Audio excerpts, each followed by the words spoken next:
Hi guys, I'm Shirvan and you're watching Caspian Report. A few days ago it was the 18th Remembrance Day of Khojaly, and while I was reading the Armenian news headlines, I noticed a lot of hateful sentiment. In general, there was a anti-Azerbaijan attitude. Some viewers might not know what Khojaly refers to, so I will first explain this. Khojaly was a town in Azerbaijan as part of the Nagorno-Karabakh Autonomous Oblast. It had a population of some 7,000 people. In the early 90s, the conflict between Armenia and Azerbaijan escalated into a full-scale war. And in 1992, in the night of 25th February to 26th February, the city of Khojaly was attacked and bombarded by heavy artillery. When the small group of defenders were finally taken down, the Russian tanks and armored vehicles moved into the town, followed by Armenian troops. The civilian population fled by foot through an humanitarian corridor, where they were later on ambushed and brutally massacred. In just a few hours, hundreds and hundreds of civilians were killed. The attack was carried out by the Armenian forces with the assistance of Russian 366 Regiment. In a research by the UN Human Rights Watch, 613 dead civilians were identified, but the total number of dead is well above several thousand. Video and photographic evidence of the mass murder was captured by Azerbaijani journalist Chingiz Mustafayev. Later on, the radio message of the Armenian units preparing for the massacre was also intercepted. I added links to both these materials in the description. But, these are just facts, and sometimes even facts can be misleading because we only see the numbers and fail to visualize the reality and the brutality of the massacre. An American quote describes the following. Quote, Armenian armed forces backed by the subunits of the CIS Army, Infantry Guards Regiment 366, destroyed the Azerbaijan town of Khojaly. The residents of the town were being run down by motorized infantry vehicles and armored personnel carriers. Old-aged people, women, and children were being fired point blank. The injured were scalped. Their toenails were pulled out. Armenians were piercing dead bodies' eyes. They were cutting off their ears. These poor people were guilty of only one thing. They were Azerbaijanis. Unquote.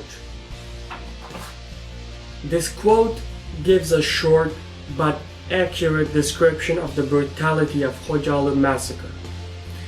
Besides the brutality, we also have to understand the motive for the massacre. Most Armenian websites are in full denial of any Armenian involvement and simply say nothing happened at all. Other Armenian websites put the blame on the Azerbaijani government and turn Khojaly into some sort of a conspiracy. However, any rational person understands that these websites are only meant for nationalists, and it's often very hard to reason with nationalists, and this certainly applies to Armenian nationalists, also known as Dashnaks, who actually use these conspiracies as arguments to deny Khojaly and the Armenian involvement. But at the same time, some Armenian nationalistic sources admitted the guilt of the Armenian side. According to Markar Melkonian, the brother of Armenian military leader Monte Melkonian, he said that Khojaly had been a strategic goal, but it had also been an act of revenge. Now think about this. The date of the massacre in Khojaly had a special significance. It was the run-up to the 4th anniversary of the Sumgait riots, in which 32 people were killed. Amongst the dead were 26 Armenians and 6 Azerbaijanis. Melkonian particularly mentions the role of 2 Armenian military detachments called Arabo and Aramo, of which most were Armenians from Arabic countries such as Lebanon and Syria. The Arabo and Aramo detachments had a reputation to stab to death many Azerbaijani civilians.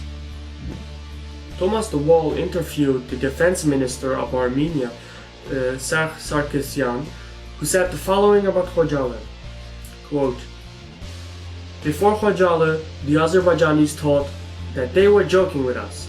They thought that the Armenians were a people who could not raise their hands against the civilian population. We were able to break that stereotype, and that's what happened." Unquote. In 2008, Sarkisyan assumed the office of presidency in Armenia. So we have here the representative of a nation, the leader, the president of Armenia, who not only admits Khojaly massacre but even takes a certain degree of pride in it. After all, he was one of the commanders involved in the mass murder. The list of participants in the Khojaly bloodbath is 38 people.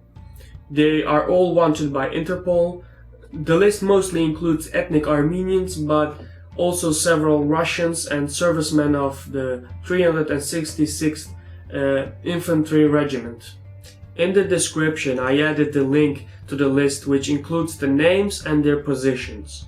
As I said, the list includes 38 people, and there is a danger that this list can become even longer, with possible new massacres in the future. This is especially alarming when you take into consideration the increasing number of ultranationalists and fascists among the younger generation in Armenia. So it's of great importance that the Armenian generation, the younger Armenian generation, does not fall into the nationalist trap. I will leave you with one last quote by Armenian expert and chairman of the Caucasus Center for Peacekeeping Initiatives, Georgi Vanyan, who said, quote, "Khojaly could be the threshold of humanitarian catastrophe, the line near which a person was supposed to stop. We crossed this threshold, and to this day we avoid thinking that it's time to stop. Khojaly is a shame and a scourge for everyone, let it be Armenian or Azerbaijani. I bow to the victims of Khojaly, before their relatives and all who lived through the pain of loss with a sense of shame and helplessness." Unquote. It certainly takes courage to be honest and admit guilt. When asked whether Armenia will plead guilty for Khojaly, Vanyan replied, I quote, "Do you really think it is appropriate to demand Yerevan to plead guilty? Do you think we can seriously talk about any confessions or truths at the current circumstances?" Unquote. Based on this, we can assume that Armenia will continue to deny Khojaly to its fullest.